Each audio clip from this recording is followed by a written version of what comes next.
जो मणिपुर को जला रहे हैं, जो नूह को जला रहे हैं, जिन्होंने गुजरात 2002 में जलाया, जिन्होंने एक कांस्टेबल के हाथ में ऐसी बंदूक दी जो किसी मुसलमान को चुन चुन के मारे। रैंडम नहीं है, ऐसा ही नहीं है कि नूह ऐसे ही जल गया। बकायदा तैयारी है, बकायदा सोच कर चल रहा है। मैं तो गुड़गांव बात करके आई, देख के आई। लोग आज कह रहे हैं ना कि इतनी नफरत होने पे तो हमारा जिंदा रहना मुश्किल है। इसको जो लोग चैलेंज कर रहे हैं, आज विडंबना है कि जो अमन की बात करने वाले लोग हैं वो देशद्रोही कोट अनकोट स्थापित हो रहे हैं। जो नव पूंजीवाद है, जो विकास हो रहा है, उसमें शायद गुड़गांव को बसाने वाले लोगों के दिमाग में भी नहीं रहा होगा कि यहाँ गुड़गांव में ऐसा हुजूम उतरेगा और सरेआम हिंसा करेगा, तलवारें चमकाएगा, पत्थर मारेगा, बम चलाएगा, बंदूक चलाएगा।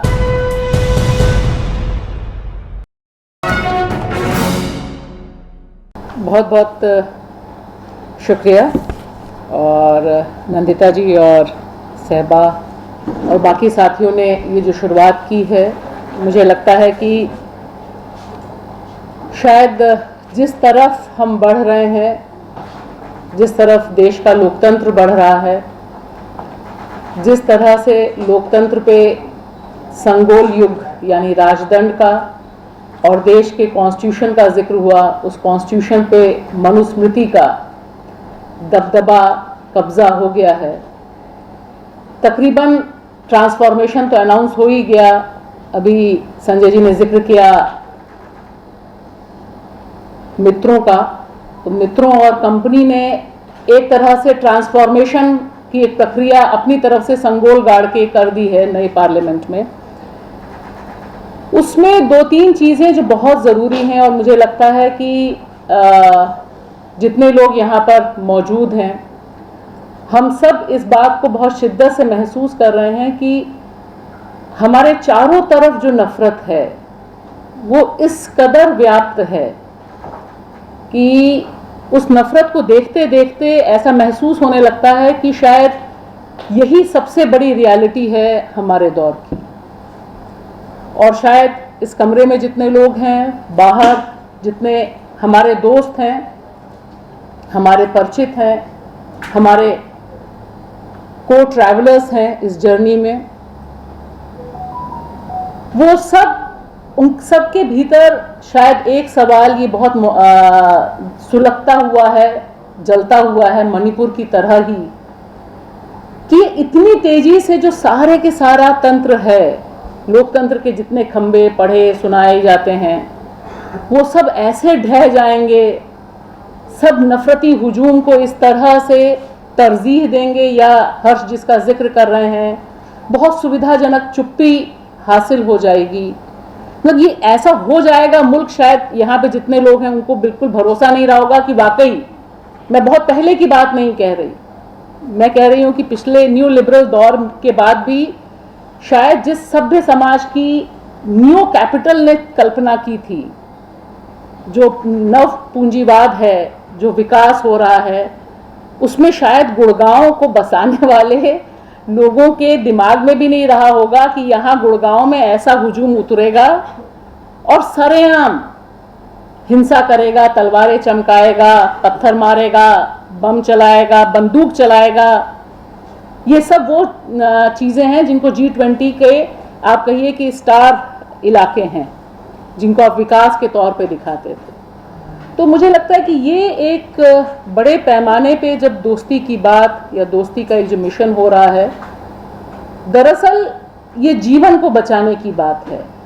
मानवता को बचाने की बात है और देश को बचाने की बात है। क्योंकि संसद में जो सत्र चल रहा है, उस सत्र में एक बहुत सुनियोजित ढंग से कोशिश हो रही है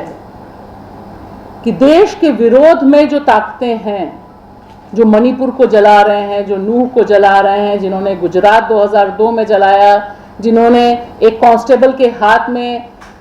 ऐसी बंदूक दी जो किसी मुसलमान को चुन चुन के मारे, ये जो पूरा का पूरा डेवलपमेंट मॉडल है, इस डेवलपमेंट मॉडल को ही देश की तकदीर और देश का भविष्य और देश के विकास के तौर पे जो पेश किया जा रहा है, और पूरी डिबेट ये हो रही है कि इसको जो लोग चैलेंज कर रहे हैं, आज विडंबना है कि जो अमन की बात करने वाले लोग हैं वो देशद्रोही कोट अनकोट स्थापित हो रहे हैं। आज पार्लियामेंट के भीतर जिस समय पी साईनाथ की फोटो दिखा के अभद्र भाषा में बात हुई तो वाकई दिल दुखी हुआ मेरा, और उनको ये बताया गया कि वो किसान विरोधी हैं, देश विरोधी हैं। तो सवाल है कि ये जो विडंबना है, ये जो आयरनी है, जिन्होंने जिंदगी पूरी अपनी इंटेलेक्चुअल कैपेसिटी उन किसानों को, उन किसान आंदोलन को आज की तारीख में, देखिए तीर बहुत अंदर घुसता है, दोस्ती का जो तीर है ना वो नफरत के कलेजे में अंदर चला जाता है। तो किसानों की जो दोस्ती थी इस मुल्क से, इस मिट्टी से, वो जो खड़े हुए, उसकी चुभन इतनी तगड़ी है कि बार बार बताया जा रहा है कि जो किसान यहाँ जुटे थे, 700-800 किसानों ने जो शहादत दी थी, जो मरे थे, वो सब दरअसल किसान विरोधी लोग थे। तो ये जो भाषा और परिभाषा बदल रही है कि किसान का विरोधी हो गया है, खेती के बारे में उसे पता नहीं, और इसी को स्थापित किया जा रहा है। और क्योंकि मेरा ताल्लुक मीडिया से है और आप सब जानते हैं कि मीडिया में जो लोग, जो पत्रकार, जो चैनल्स, जो इंडिपेंडेंट जर्नलिस्ट, जो फिल्म मेकर, इतने दबाव के बाद भी पूरी निर्भीकता से, लंबलेट हुए बिना, तलवे चाटे बिना पत्रकारिता कर रहे हैं, आज की तारीख में सबसे तगड़ा हमला उन पर है। और जब ये दोस्ती की बात हम कर रहे हैं तब आप देखिए कि जो मित्र हैं उनके बारे में बात करना, खुल के कहिए तो आज पर्याय ये बनाया जा रहा है कि अगर आप इस सरकार की किसी भी नीति को चैलेंज करते हैं, आप प्रधानमंत्री नरेंद्र मोदी की किसी भी स्टेप के खिलाफ बोलते हैं, तो आप उनके खिलाफ नहीं, आप देश के खिलाफ बोलते हैं। तो ये जो इक्वेट हो रहा है, ये जो इक्वेशन स्थापित की जा रही है कि अगर आपको देश के किसानों से प्रेम है, अगर नंदिता जी किसानों और छात्रों के बारे में बात करती हैं, अगर आप अधिकारों के बारे में सुप्रीम कोर्ट में बात करते हैं, हर्ष मणिपुर जाते हैं, प्रशांत कोर्ट के भीतर खड़े होकर मजलूम या ऐसे तबके के हक के बारे में बात करते हैं, राफेल के बारे में बात करते हैं, क्योंकि ये पावर को चैलेंज हो रहा है। तो पावर को चैलेंज करने वाले लोगों को बदनाम करने, उनको डीह्यूमनाइज करने, उनको देशद्रोही की कैटेगरी में डालने की जो साजिश है, इसमें सबसे पावरफुल सेक्शन जो खड़ा है वह मीडिया का है, जो कॉरपोरेट मीडिया है, जिसमें अकूत पैसा लगा हुआ है। जब हम बात कर रहे हैं कि कैपिटल की बात की नंदिता ने, तो मुझे वही लग रहा था कि इस समय जो कॉरपोरेट मीडिया है उसकी जो ओनरशिप है, जिस पे हम बहुत पहले बात करते थे तो लगता था लोगों को समझ नहीं आ रहा था कि क्या हो रहा है, लेकिन आज देखिए सुबह से तय हो जाता है कि प्राइम टाइम किस पर होगा, मणिपुर पे नहीं होगा,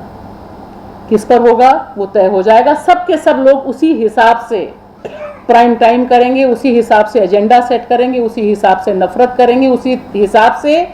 मेवात को जलाएंगे और मणिपुर पे चुप रहेंगे। और मणिपुर की बात करते समय लगातार वो बोलते रहेंगे।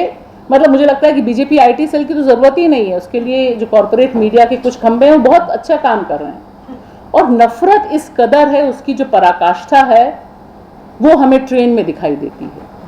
वो ट्रेन में ऐसा कोई आइसोलेटेड इवेंट नहीं है। मेरा मानना है कि जिस तरह से, और वो शख्स बोल भी रहा है, देखिए जो वीडियो है उसका जो दिखाया उस समय गया था, उससे समझना मुझे लगता है हम सबको, जो एक रीढ़ में सनसनी आती है उसको देखकर, 4 लोगों की हत्या करने के बाद 2 लाशें पड़ी हुई हैं और वो इंसान मीडिया का जिक्र कर रहा है, नेताओं का जिक्र कर रहा है, वो तो कर ही रहा है, लेकिन आप देखिए वो मीडिया का जिक्र कर रहा है कि मीडिया बता रहा है। ये जो एक नफरत, एक बहुत ऑर्गेनाइज्ड ढंग से, बहुत सुनियोजित ढंग से, नफरत रैंडम नहीं है, ऐसा ही नहीं है कि नूह ऐसे ही जल गया, बकायदा तैयारी है, बकायदा सोच कर चल रहा है। मणिपुर भी ऐसे ही नहीं जलाया जा रहा और ऐसे ही नहीं उस पर खामोशी है। वो दरअसल मैं एक बात ज़रूर यहाँ कहूँगी, सब लोग वाकिफ़ हैं, लेकिन ये समझना बहुत ज़रूरी है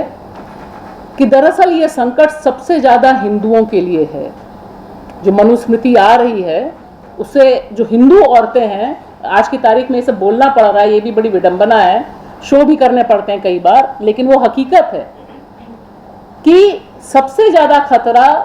जो ये लुम्पन ब्रिगेड है, जो आपको हरियाणा, राजस्थान, तमाम जगह पे रिवॉल्वर घुमाते हुए, एक रिवॉल्वर रानी भी आई है, उसके भी वीडियो चलते हैं, ये दरअसल जो फ्यूचर जनरेशन है उसको लुम्पन और अपराधी बना रही है, उसको सभ्यता से सैकड़ों किलोमीटर दूर ले जा रही है, उसको वो बर्बर दौर में ले जा रही है।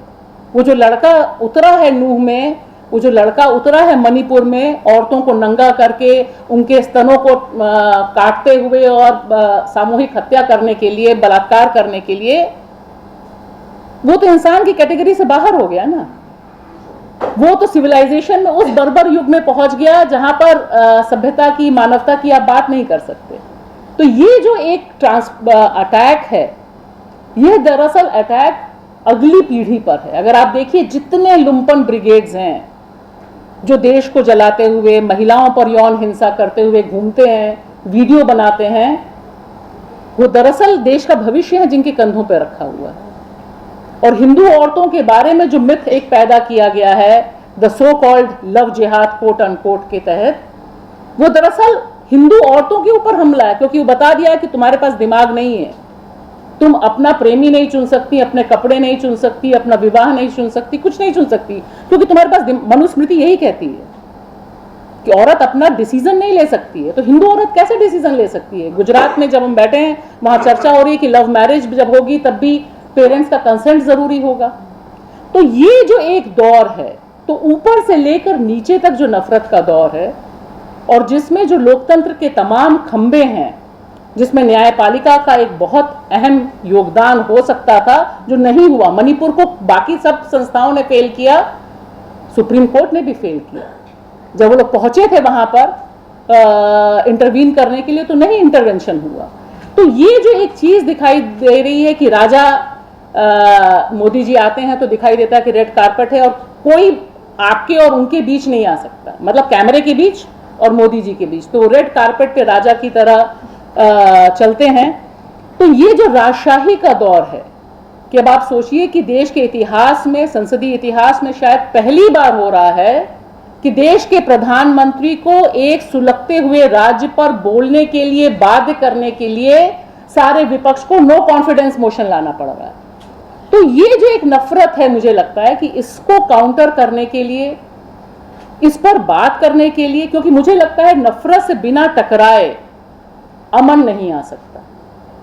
अमन ऐसा नहीं है कि हम अंदर आपस में बैठ के सोचें कि ये सुरक्षित खेमा है, बगल में कुछ हो रहा है उस पर हम नहीं बोलेंगे, हम आपस में प्रेम कविता का पाठ करेंगे, आपस में दोस्ती का पाठ करेंगे। नहीं, दोस्ती तभी संभव है जब वह दोस्ती इस आधार पर हो कि जो नफरत हमारे इर्द गिर्द फैल रही है, जो ये मीडिया एक लिंचिंग मॉब तैयार कर रहा है, मीडिया ये निर्धारित कर रहा है कि आप किसके प्रति घृणा करें, उसके खिलाफ हम जब तक अपने अपने स्पेसेस में बोलेंगे नहीं, खुलकर बोलेंगे नहीं, और निश्चित तौर पर ये जो दोस्ती है इसके बिना सरवाइव करना मुश्किल है। क्योंकि जो नफरत है, मैं तो गुड़गांव बात करके आई, देख के आई, लोग आज कह रहे हैं ना कि इतनी नफरत होने पे तो हमारा जिंदा रहना मुश्किल है, कहाँ जाएंगे हम। ये जो एहसास है कि नफरत के खिलाफ बोलने का मतलब है कि आप दोस्ती, अमन के लिए बोलें, प्रेम के लिए बोलें। तो ये एक बहुत अहम इनिशिएटिव है, और इसमें मैं खाली रिक्वेस्ट यही करूंगी कि हम सबको, जितने लोग हम दोस्त हैं, वो ट्रैवलर्स हैं, ये ज़रूर सोचना चाहिए। और मैं इसमें आखिरी में जिक्र करूंगी, जिस तरह से IIM बेंगलोर ने एक लेटर जारी किया, उन्होंने कहा कि भाई नफरत को पालना बंद कर दो। बहुत पॉइंटेड लेटर है, बहुत अच्छा लेटर है। तो जो जहां है, हम सब जिस जिस भूमिका में हैं, अगर हम ये सोचें कि हमें नफरत के खिलाफ दोस्ती का काम करना है, कोई पत्रकार है, कोई वकील है, कोई टीचर है, कोई स्टूडेंट है, देश का नागरिक है, किसान है, मजदूर है,